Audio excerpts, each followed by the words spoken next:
ಸಹಾನುಭೂತಿಯೊಂದೇ ಸಾಲದು, ಪರಾನುಭೂತಿಯೂ ಇರಬೇಕು. ಸಾಮಾನ್ಯವಾಗಿ ಗಂಡ ಹೆಂಡತಿ ಜೊತೆಯಾಗಿ ಸಾಯೋಕ್ಕಾಗಲ್ಲ. ಭಿನ್ನ ಭಿನ್ನ ಕಾರಣಗಳಿಂದಾಗಿ ಒಬ್ಬರು ಮೊದಲೇ ಸತ್ತು ಬಿಡುತ್ತಾರೆ. ಉಳಿದವರು ಬಾಳ ಸಂಗಾತಿ ಇಲ್ಲದೆ ತರತರದ ಕಷ್ಟಗಳನ್ನು ಅನುಭವಿಸುತ್ತಾರೆ. ಹೀಗೆ ಮಡದಿಯನ್ನು ಕಳೆದುಕೊಂಡು ಒಂಟಿಯಾದ ವೃದ್ಧರೊಬ್ಬರು ತನ್ನ ಮಗನ ಜೊತೆ ವಾಸವಾಗಿದ್ದರು. ಮಗನೇನೋ ಪಿತೃಸೇವೆಯನ್ನು ನಿರ್ವಂಚನೆಯಿಂದ ಮಾಡುತ್ತಿದ್ದ. ಆದರೆ ಸೊಸೆಗೆ ಮಾವನೆಂಬ ಭಕ್ತಿ ಭಾವದ ಬದಲು ಈ ಮುದುಕನೊಂದು ಹೊರೆ, ಭಾರ, ದಂಡಪಿಂಡವೆಂಬ ಭಾವನೆ ಬಂದು ಹೋಗಿತ್ತು. ಈ ಭಾವನೆ ಆಕೆಯ ನಡೆ ನುಡಿಗಳಲ್ಲಿ ಆಗಾಗ ವ್ಯಕ್ತವಾಗುತ್ತಿತ್ತು. ಮಗ ಮಾತ್ರ ಅಪ್ಪನ ಮಲಮೂತ್ರವನ್ನು ಸ್ವಚ್ಛಗೊಳಿಸುವುದರಿಂದ ಹಿಡಿದು ಸ್ನಾನವನ್ನು ಮಾಡಿಸಿ ಬಟ್ಟೆ ಬರಿ ಹಾಕಿ ಕುಳಿಸುತ್ತಿದ್ದ. ಮುದುಕನಿಗೋ ವಯಸ್ಸಾಗಿದ್ದರೂ ಬಾಯಿ ರುಚಿ ಮಾತ್ರ ಕಡಿಮೆಯಾಗಿರಲಿಲ್ಲ. ಆಗಾಗ್ಗೆ ಏನನ್ನಾದರೂ ತಿನ್ನಬೇಕೆನ್ನುವ ಆಸೆ. ಆದರೆ ಇದಕ್ಕೆ ಅವಕಾಶವಿರಲಿಲ್ಲ. ಸೊಸೆ ಊಟ ಕೊಟ್ಟಾಗ ತಿನ್ನಬೇಕು ಹಾಗೂ ಕೊಟ್ಟದ್ದನ್ನೇ ತಿನ್ನಬೇಕು. ಅದು ಕೈಗಳು ನಡಗುತ್ತಿದ್ದರೂ ಆ ಕಡೆ ಈ ಕಡೆ ಚೆಲ್ಲದೆ ತಿನ್ನಬೇಕು.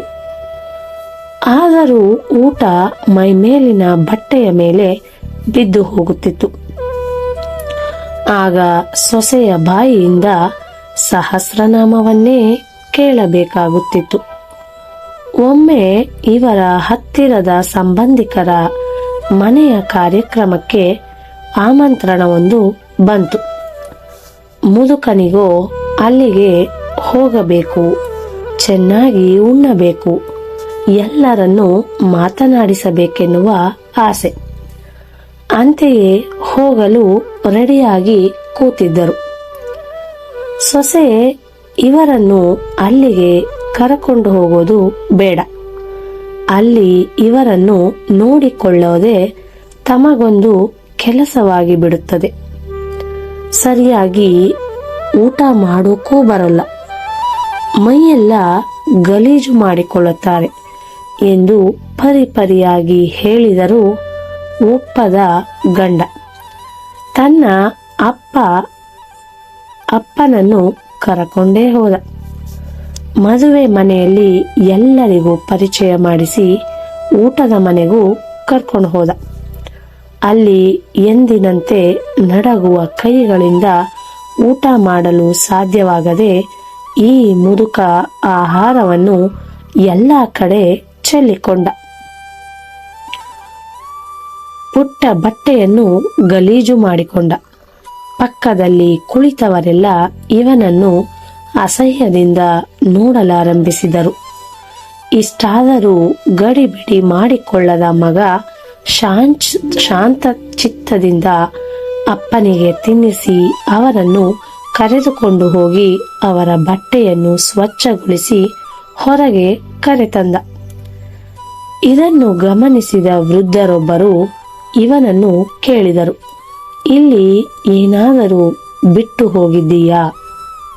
ಇಲ್ಲ ಎನ್ನಲು ಅವರು ಹೇಳಿದರು, ಮಕ್ಕಳಿಗೆ ಸಂಸ್ಕಾರದ ಒಂದು ಸುಂದರ ಪಾಠವನ್ನು ಹಾಗೂ ವೃದ್ಧ ಮಾತಾಪಿತರಿಗೆ ಭರವಸೆಯೇ ಆಶಾಕಿರಣವನ್ನು ಬಿಟ್ಟು ಹೋಗಿದ್ದೀಯ. ನಿನಗೆ ಒಳ್ಳೆಯದಾಗಲಿ ಮಗು. ಸಂದೇಶವಿಷ್ಟೆ, ಓಡಾಡಲು ಅಶಕ್ತರಾದ ಹಾಗೂ ಇತರರ ಸಹಾಯವಿಲ್ಲದೆ ಉಣ್ಣಲು ಕುಡಿಯಲು ಸಾಧ್ಯವಾಗದ ವೃದ್ಧ ಹೆತ್ತವರನ್ನು ಮಕ್ಕಳು ಹೊರಗಡೆ ಯಾವ ಕಾರ್ಯಕ್ರಮಕ್ಕೆ ಕರಕೊಂಡು ಹೋಗೋದಿಲ್ಲ. ಆದಷ್ಟು ಮನೆಯಲ್ಲೇ ಬಿಟ್ಟು ಹೋಗುತ್ತಾರೆ. ನಿಮ್ಮಂಥವರು ಅಲ್ಲಿ ಬಂದು ಮಾಡುವುದಾದರೂ ಏನಿದೆ? ಇಲ್ಲೇ ಸಾರು ಅನ್ನ ಇದೆ, ತಿಂದ್ಕೊಂಡು ಬೀರ್ಕೊಂಡಿರಿ ಎನ್ನುತ್ತಾರೆ ಹೆಚ್ಚಿನ ಮಕ್ಕಳು. ನೊಂದುಕೊಂಡ ವೃದ್ಧರು ಮರು ಮಾತನಾಡಲು ಸಾಧ್ಯವಾಗದೆ ಒಳಗೊಳಗೆ ತಮ್ಮ ಅಸಹಾಯಕ ಪರಿಸ್ಥಿತಿಯನ್ನು ನೆನೆದುಕೊಂಡು ಮರುಗುತ್ತಿರುತ್ತಾರೆ. ಇದು ತರವಲ್ಲ. ನಾವು ಚಿಕ್ಕವರಿದ್ದಾಗ ನಮ್ಮನ್ನು ಅವರ ಹೆಗಲ ಮೇಲೆ ಹೊತ್ತುಕೊಂಡು ಹೋಗಿಲ್ಲವೇ ನಮ್ಮ ಹೆತ್ತವರು? ನಮ್ಮ ಮಲಮೂತ್ರವನ್ನು ತೆಗೆದು ನಮ್ಮನ್ನು ಸ್ವಚ್ಛಗೊಳಿಸಲಿಲ್ಲವೇ ಇಂತಹ ಹೆತ್ತವರು? ಅವರ ವೃದ್ಧಾಪ್ಯದಲ್ಲಿ ಹೊರೆ ಭಾರವೆಂದರೆ ಹೇಗೆ? ಅವರ ಆಸೆ ಆಕಾಂಕ್ಷೆಗಳನ್ನು ಈಡೇರಿಸಲಿಲ್ಲವೆಂದರೆ ಹೇಗೆ? ಅವರ ಮಾತುಗಳನ್ನು ಕೇಳಿಸಿಕೊಂಡಿಲ್ಲವೆಂದರೆ ಹೇಗೆ? ನೆನಪಿರಲಿ, ನಮಗೂ ಸಹ ವಯಸ್ಸಾಗುತ್ತಿರುತ್ತದೆ. ನಾವು ಒಂದು ದಿನ ತರತರದ ವ್ಯಾಧಿಗಳೊಂದಿಗೆ ಮುದುಕರಾಗುತ್ತೇವೆ. ನಮ್ಮ ಮಕ್ಕಳು ನಮಗೂ ಸಹ ಹೀಗೆಯೇ ಮಾಡಿದರೆ ಏನು ಮಾಡೋಣ? ಮುದುಕರಿಗೆ ಬೇಕಾದುದು ಒಂದೊಳ್ಳೆ ಮಾತು, ಸಹಾಯ ಹಾಗೂ ಅವರು ಹೇಳುವ ಹಳೆಯ ಕಥೆಗಳನ್ನೆಲ್ಲ ಕೇಳಿಸಿಕೊಳ್ಳುವ ಕಿವಿಗಳು. ಬರೇ ಊಟ ತಿಂಡಿಯಷ್ಟೇ ಅಲ್ಲ, ಒಂದಿಷ್ಟು ಪ್ರೀತಿ ಕಾಳಜಿಯನ್ನು ಬಯಸುತ್ತವೆ ಈ ಮುದಿ ಜೀವಗಳು.